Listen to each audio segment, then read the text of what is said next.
ஸ்ரீரங்கத்தில் உன் அரையர் சேவை மிகவும் பிரசித்தம் என்று தெய்வக்கரசு சொன்னான். அரங்கனை பார்க்க பக்தர்கள் வருகிறார்களோ இல்லையோ, நீ பாசுரத்திற்கு அபிநயம் பிடிப்பதைப் பார்க்க பல பேர் வருவதாக இவன் சொன்னானே. அப்படிப்பட்ட கைங்கரியத்தை விட்டுவிட்டு நீ எப்படி இங்கு தங்கப் போகிறாய்? கைங்கரியம், ஞானம், பக்தி, விதி, வினையெல்லாம் தாய்க்கு பின் தானே அம்மா. அதனால்தான் அரங்கனிடம் அனுமதி வாங்கிவிட்டேன். 4 பிள்ளைகளை பெற்று உங்களின் வயதான காலத்தில் உங்களிடம் நாங்கள் இல்லாமல் போனால் அது நியாயமாகாதே அம்மா. வயதான காலம் என்று ஏன் சொல்கிறாய்? அந்திம காலம் என்று சொல்.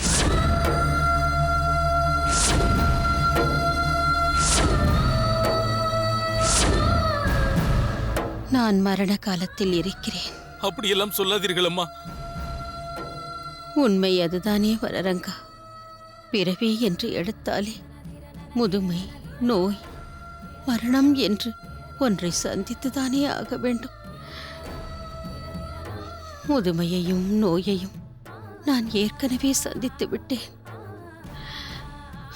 மரணத்தை சந்திக்க காத்து கொண்டிருக்கிறேன். இது உங்களுக்கும் தெரியும் என்று எனக்கும் தெரியும்.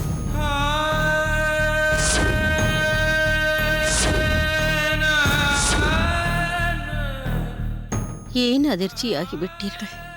அந்த வைத்தியன் ராஜ விசுவாசி. நம் அரண்மனையில் ராஜ வைத்தியனாக பணிபுரிந்தவன். அந்த விசுவாசம் இன்னும் மாறவில்லை. தாயாருக்கு இப்படி ஒரு கடுமையான நோய் இருப்பதை பிள்ளைகளிடம் மறைக்கக்கூடாதென்று எனக்கு கொடுத்த வாக்கையும் மீறி உங்களிடம் சொல்லிவிட்டான். உங்களிடம் சொன்னதை என்னிடம் மறைக்க மனமில்லாமல் விஷயத்தை தெரிவித்து மன்னிப்பையும் பெற்றுவிட்டான். இப்படி ஒரு நோய் இருப்பதை முதலிலேயே எங்களிடம் சொல்லியிருந்தால் எப்பாடுபட்டாவது அதை குணப்படுத்த முயற்சி செய்திருப்போமே. இவ்வளவு நாட்களாக அதை மறைத்து விட்டீர்களே அம்மா. எல்லாம் விதி. வெகு நாட்கள் கழித்துதான் எனக்கே தெரிந்தது. இனி இது யாருக்கும் கட்டுப்படாத நோய். என் உயிரை வாங்கியே தீரும். இதற்கு மேலும் வைத்தியம் வேண்டாம் என்றுதான் என் பூர்வாசிரம கணவர் இப்பொழுது உங்களது ஆச்சாரியர் அவரை சந்தித்து பிள்ளைக்கரசு நம்பியையும் சொட்டை நம்பியையும் அவர் வசம் ஒப்படைத்துவிட்டு கடைசியாக ஒரு முறை அவரை பார்த்துவிட்டு போகலாம் என்று நினைத்தேன். அவரோ உங்களை கை காட்டிவிட்டார். எப்படியோ என் அந்திம காலத்தில் நீங்கள் அனைவரும் என்னோடு இருக்கிறீர்கள். அதுவே எனக்கு போதும். என் நிலையை நினைத்து வருந்தாதீர்கள். அதுதான் எனக்கு மிகுந்த வேதனையை அளிக்கும். நீங்கள் கவலைப்படாதீர்கள் அம்மா. எங்களுக்கு ஒரு வருத்தமும் இல்லை. அரங்கனின் அனுகிரகமும் ஆச்சாரியாரின் ஆசையும் உங்களுக்கு நிறைய உண்டு. அதுவே உங்களை குணப்படுத்தும் என்ற நம்பிக்கையும் எங்களுக்கும் இருக்கிறது. நீங்கள் தைரியமாக இருங்கள் அம்மா. நாங்களும் உங்களுடன் இருக்கிறோம்.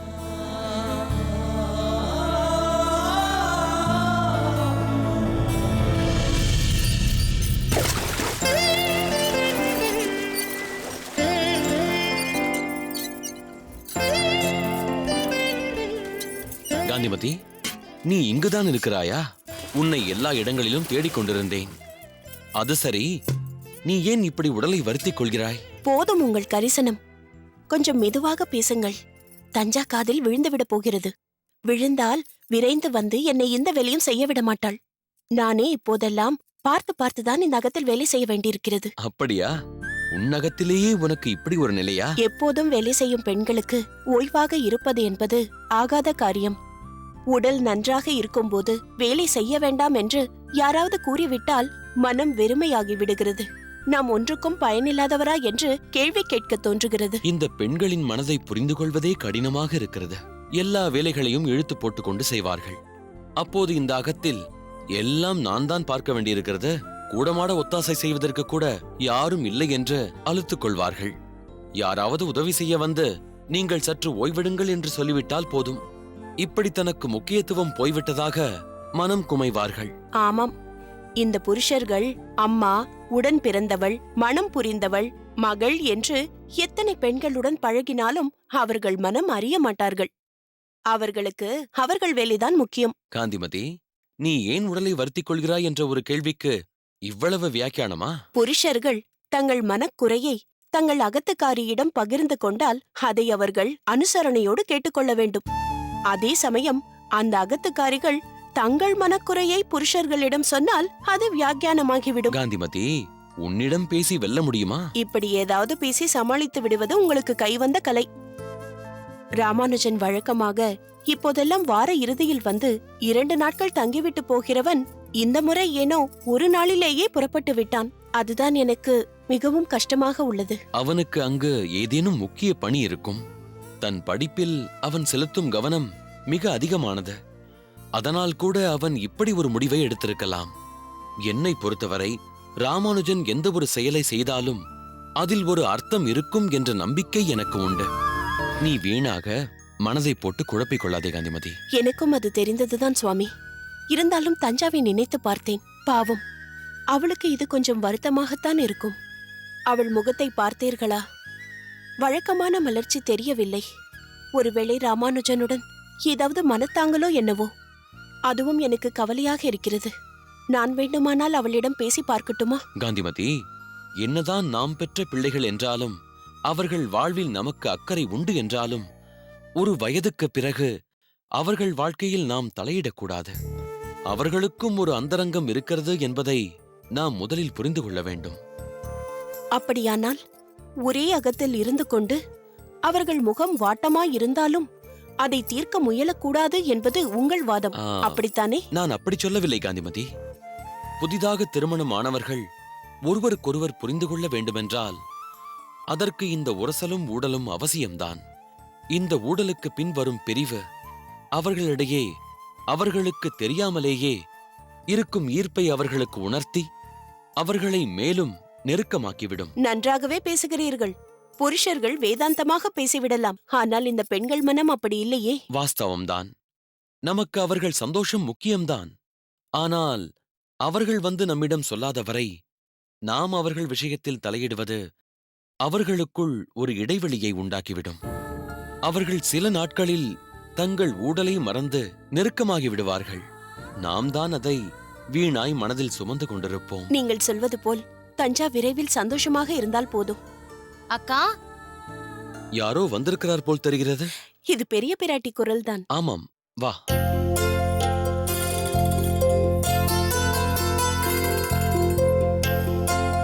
அடடே, ஷட்டகரே, வாருங்கள் வாருங்கள். நலமா? நலம்தான். நீங்கள் எப்படி இருக்கிறீர்கள்? நலமாக இருக்கிறேன். அக்கா, எப்படி இருக்கிறீர்கள்? நலமாக இருக்கிறேன்.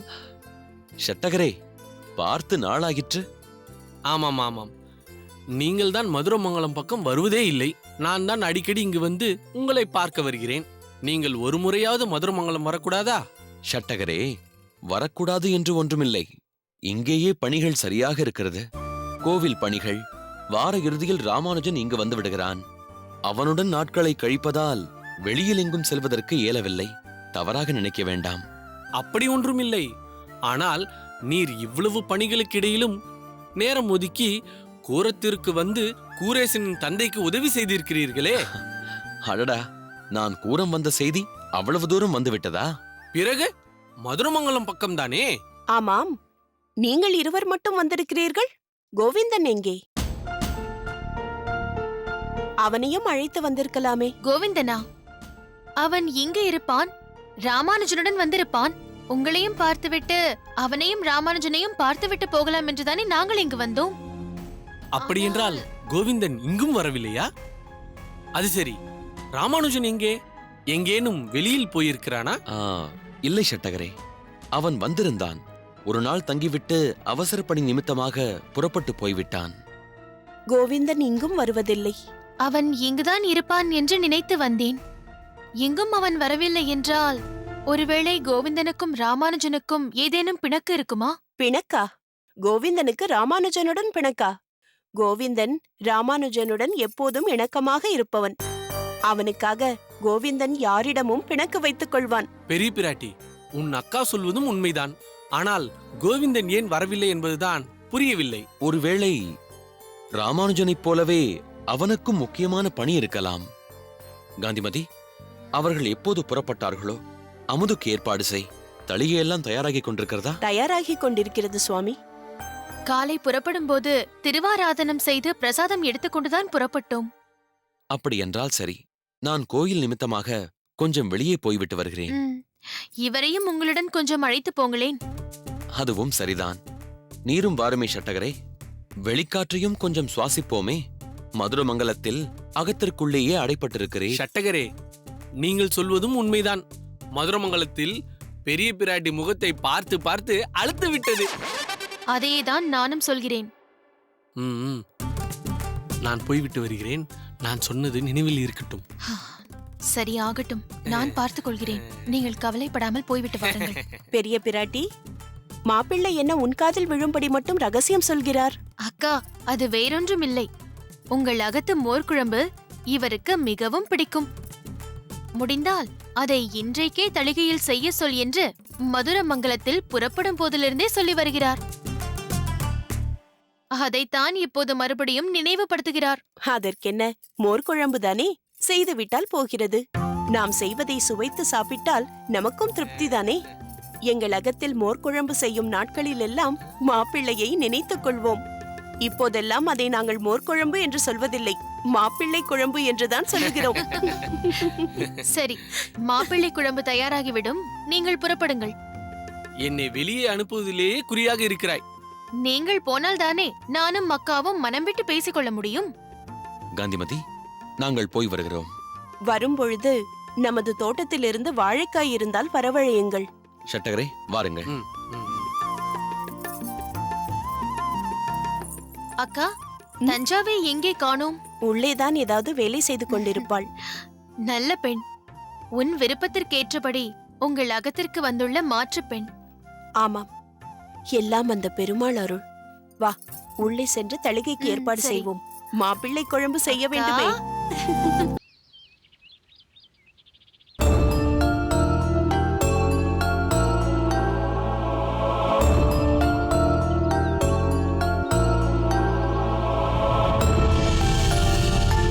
அண்ணா, என்ன கோவிந்தா, இன்று என்ன நாள் தெரியுமா? வாரத்தின் இறுதி நாட்களில் இருக்கிறோம். இனி இன்றும் குறுகிய வட்டத்திற்குள் இருப்பது போல் தெரிகிறது. குறுகிய வட்டமா? அப்படியெல்லாம் இல்லை அண்ணா. இல்லை, உன் செய்கைகள் அப்படித்தான் தெரிவிக்கின்றன. இந்த மடத்தை விட்டு நீ எங்கும் செல்வதில்லை.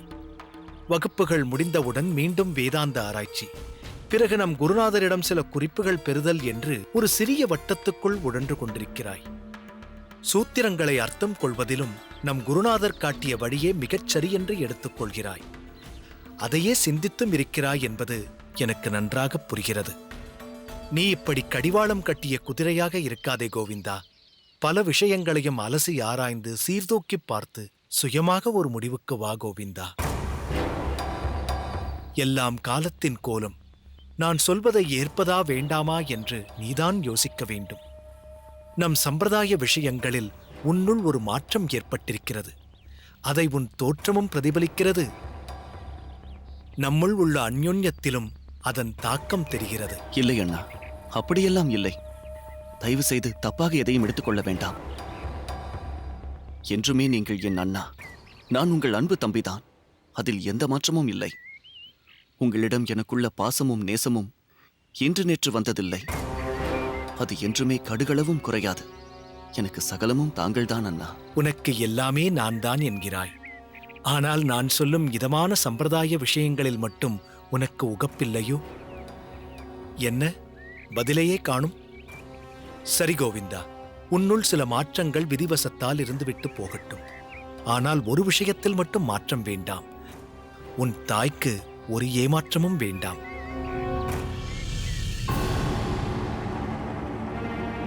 புரியவில்லையே. நீ என்னுடன் நித்தியப்படி காஞ்சிபுரம் வராவிட்டாலும் பாதகமில்லை. திருக்கச்சி நம்பி சுவாமிகளை தரிசிப்பதை தவிர்த்தாலும் பாதகமில்லை. ஸ்ரீபெரும்புதூருக்கு வராமல் போனாலும் பாதகமில்லை. ஆனால் வார இறுதி நாட்களில் உனக்காகவே இருவர் அங்கே மதுரமங்கலத்தில் காத்திருப்பதை மறந்து விட்டாயா? அவர்கள் உன்னை பெற்ற தாய் தந்தை என்பதையும் உணர மறுக்கிறாயா? நீ அவசியம் மதுரமங்கலம் சென்று உன் தாயை பார்த்துவிட்டு வா கோவிந்தா. வார இறுதி நாட்களில் உன் தாய் தந்தையை காண்பது அவசியம். அவர்களைக் கண்டாலாவது உனக்கு தெரிய வேண்டிய பல விஷயங்கள் உன் மனதிற்கு தெரிய வரும். இல்லையென்றால் தேவையில்லாத அவப்பெயரை நீ சம்பாதிக்க வேண்டி வரும். அப்படியெல்லாம் ஆகாதண்ணா. இங்கே பார் கோவிந்தா, என் மேல் உனக்கு இன்னும் பாசம் இருக்கிறது இல்லையா? என்னிடம் உனக்கு மரியாதை இருக்கிறது இல்லையா? அப்படியென்றால் என் சொல்படி நீ மதுரமங்கலம் போகிறாய். இந்த வாரம் புறப்படுகிறாய். புரிந்ததா? புரிகிறதண்ணா. மதுரமங்கலம் புறப்படுகிறாயா? புறப்படுகிறேன் அண்ணா. நிச்சயமாக? உங்களுக்காக, என் பெற்ற தாய்க்காக நான் நிச்சயம் மதுரமங்கலம் போகிறேன் அண்ணா. என்னை நம்புங்கள் அண்ணா. நல்லது கோவிந்தா. ஏதோ இந்த அளவுக்கு என் பேச்சுக்கு மதிப்பும் மரியாதையும் கொடுத்தாயே, அதுவே போதும். சரி, இந்த வாரம் புறப்பட ஆயத்தமாகிவிடு. நானும் இந்த வாரம் புறப்படுவேன். போ கோவிந்தா.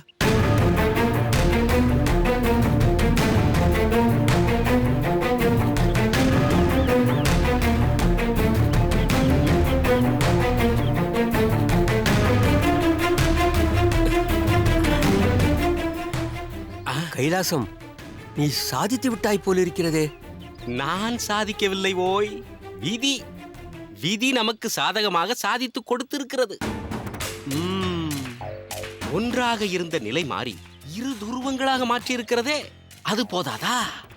இந்த சிறிய விரிசலை கொஞ்சம் கொஞ்சமாக பெரிதுபடுத்தி ஒரு பெரும் பள்ளமாக உருவாக்கி அதில் முதலில் ராமானுஜனை விழ வைக்க வேண்டும். பிறகு அதே பள்ளத்தில் அந்த கோவிந்தனையும் நாம் அழுத்தி விடலாம். பலவிதமான நேரங்களில் பலவிதமான யூகங்களை வகுத்தோம், ஏதும் பலிக்கவில்லையே. நான் தான் முன்பே குறிப்பிட்டேனே, அதெல்லாம் நாம் வகுத்த திட்டங்கள். ஆனால் இப்போது விதி போடும் கணக்குகள். எனவே அதை நம் பங்கிற்கு லாபகமாக வளைத்துக் கொள்வதுதான் நம் சாமர்த்தியம். எப்படியோ கைலாசம், நமக்கு சாதகமாக நடக்க வேண்டும், அதுவும் சீக்கிரமாகவே நடக்க வேண்டும். அதற்குண்டான வழியை பார். அது மட்டுமல்ல, ராமானுஜனை அடக்கி ஒடுக்கிய கையோடு கோவிந்தனையும் முடக்கிவிட வேண்டும். அப்போதுதான் நாம் இருவரும் முன்பு போல் குருநாதரோடு வலம் வர முடியும். எல்லாம் சரிதான் சம்பூரணம். அதற்குண்டான வேளை வர வேண்டாமோ? முதலில் நம் இலக்கு ராமானுஜன், அதன் பிறகு அதே வழியில் அந்த கோவிந்தனும் நசுக்கப்படுவான். அப்போது இந்த கைலாசத்தின் உண்மை விலாசம் உமக்கு புரியும். அதுவரை பொறுமையாயிரும். தங்கள் சித்தம் குருநாதா.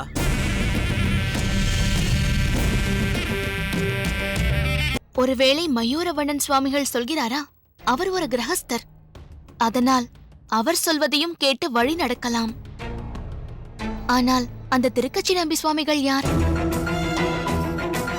அதிக காட்சிகளில் ஜெயின் துள்ளலான நடிப்பை அப்படியே விட்டிருப்பது சுவாரஸ்யத்தை கூட்டியிருக்கிறது. இரண்டாம் பாதியில் காதல் காட்சிகளை குறைத்து சேசிங்கை அதிகம் வைத்திருப்பதை கொஞ்சம் குறைத்திருந்தால் தமிழ்ச்செல்வனும் தனியார் அஞ்சலும் அதிகம்